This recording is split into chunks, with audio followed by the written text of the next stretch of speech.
Good morning, Year 3. It's Wednesday, the 20th of January, and I'm going to talk you through your RE lesson today. The what for the lesson is to explore the meaning of the story of Samuel. So this lesson carries on from yesterday's lesson where we read the story of Samuel together and you created a storyboard. So today we're going to explore the meaning of the story in more detail. So if you want to pause the video and write the what, and then we can move on.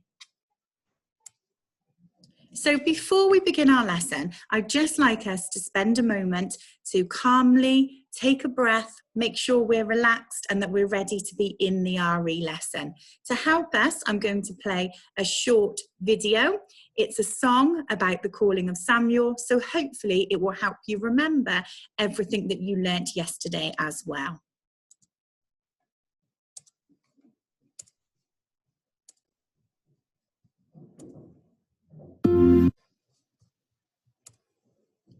Just going to share that again, just to make sure the sound button's clicked on.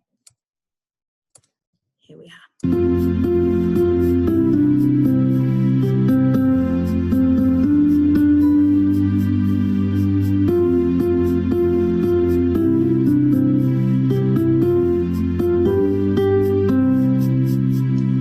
Eli lay down in his bed, his eyes were growing dim, and Samuel lay down, and then the Lord was calling him. He heard Samuel, Samuel, and he ran to Eli and said, "Here I am, for you have called." Eli said, "I did not call, go lie down again." So Samuel lay down, and then the Lord called yet again. He heard Samuel, Samuel, and he ran to Eli and said, "Here I am, for you have called." Eli said, "I did not call, go lie down again." So Samuel lay down, and then the Lord called yet again. He heard Samuel, Samuel, and he ran to Eli and said, "Here I am, for you have called."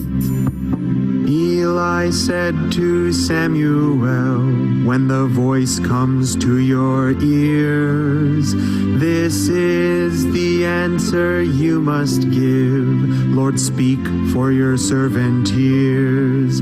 He heard Samuel, Samuel, and then Samuel answered and said, "Speak, Lord, for your servant hears."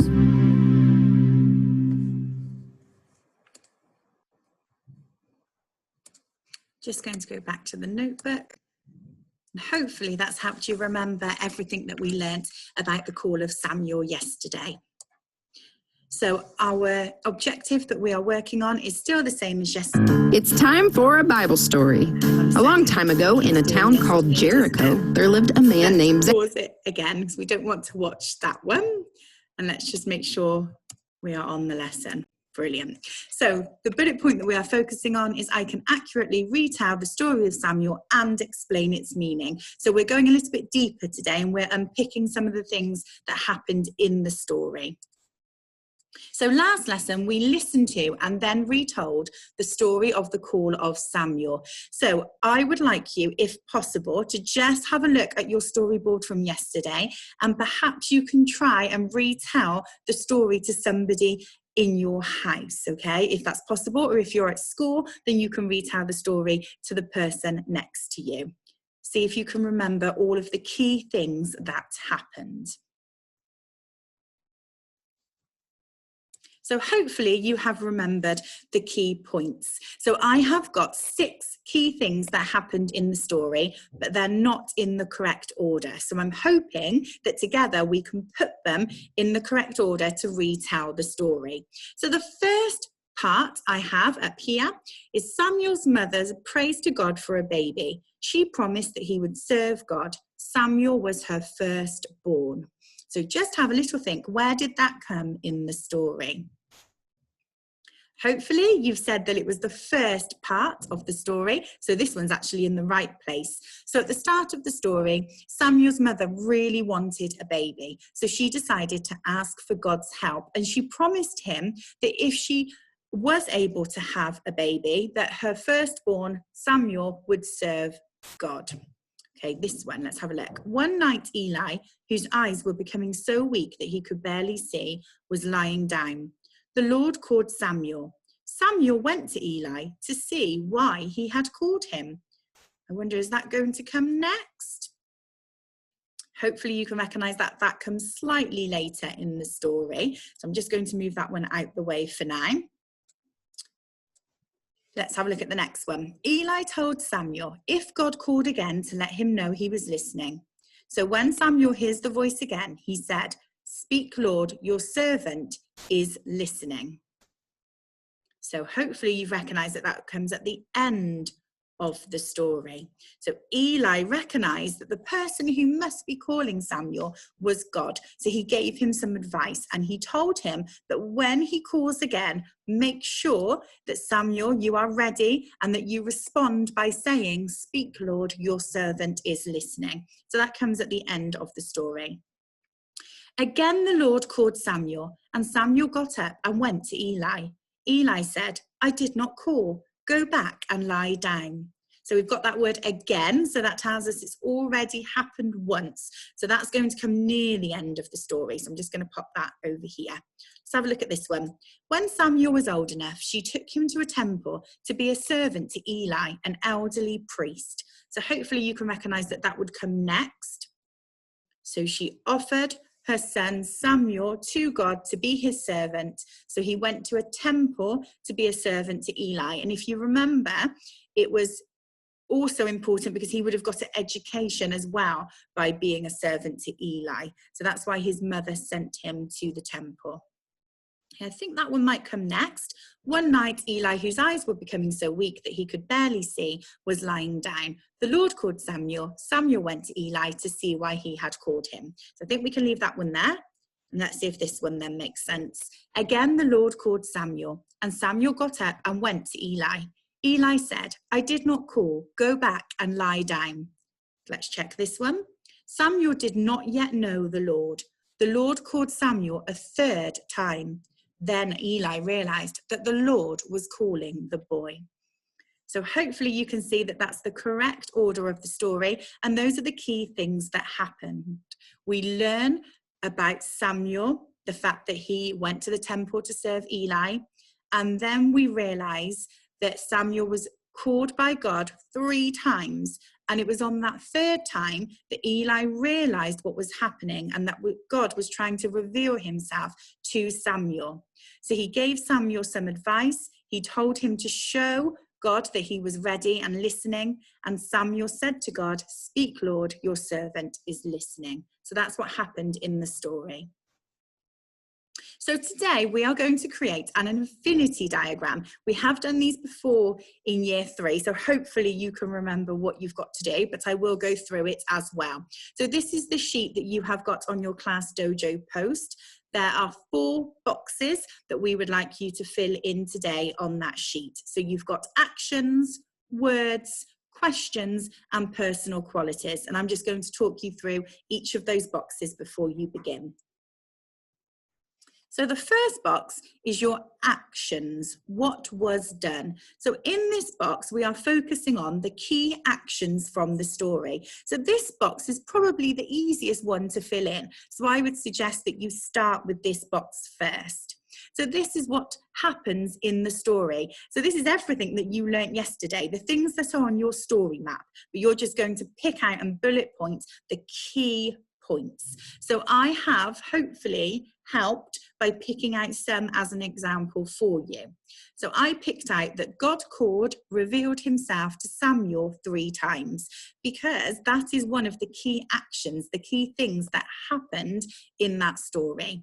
I also picked out that Samuel was not ready to hear God.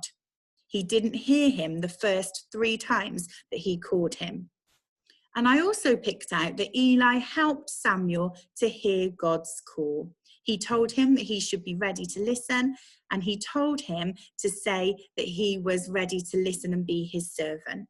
So those are the key things that I have picked out. Now you might want to pick out similar things, or you might want to add a few more bullet points to that actions box. Another box is words. So what was said? So this box is all about focusing on what was said in the story and possibly what those words mean as well. So I've just picked out one example here for you. Speak, your servant is listening. So I picked out those words because I think they are key in this story.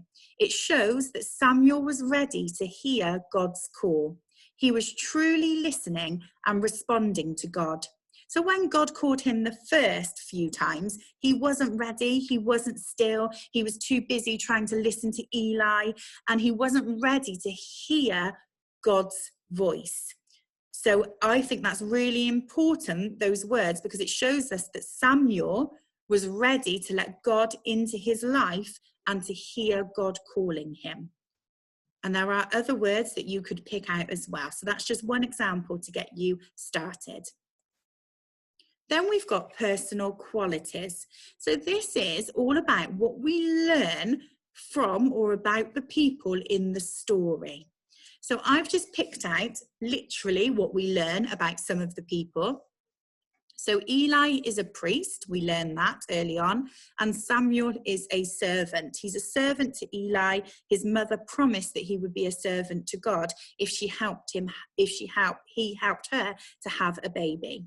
So that's literally what we find out. Then I go a little bit deeper and think about what we learn about Samuel. So we learn that Samuel was not ready to hear God. He needed help from Eli to hear who was calling him and to let God into his heart. So I've picked that out about Samuel. You might be able to pick something out about Eli. What do we learn about Eli? We know he's a priest, but what else do we learn? He knew that it was God that was calling Samuel. What does that tell us about Eli? Okay, so hopefully that's helped you with that box. And then the last box is questions. So what questions do you have about the calling of Samuel? What would you like to ask Samuel if you could, or Eli? What would you like to find out? So I've just popped a few examples on the board. Did Samuel continue to serve Eli? Why couldn't Samuel hear God at the beginning? How did Eli know it was God calling? I'm sure you can come up with lots more examples, but I just wanted to give you a few to help you and to get you started. Okay, so that's your lesson for today. Hopefully that makes sense. But of course, just like always, if you've got any questions, then please just send us a message. Also, just like always, there isn't any pressure. So if you feel like today you're really busy, or you've completed lots of maths and English, and maybe you're just going to complete one box together, maybe you're going to discuss what I've put as my examples in the boxes, and you're just going to focus on the question box, that's absolutely fine, okay? Just do what you can when you can. I don't want anyone to feel any pressure. I look forward to seeing some of your work later. Enjoy the rest of your day.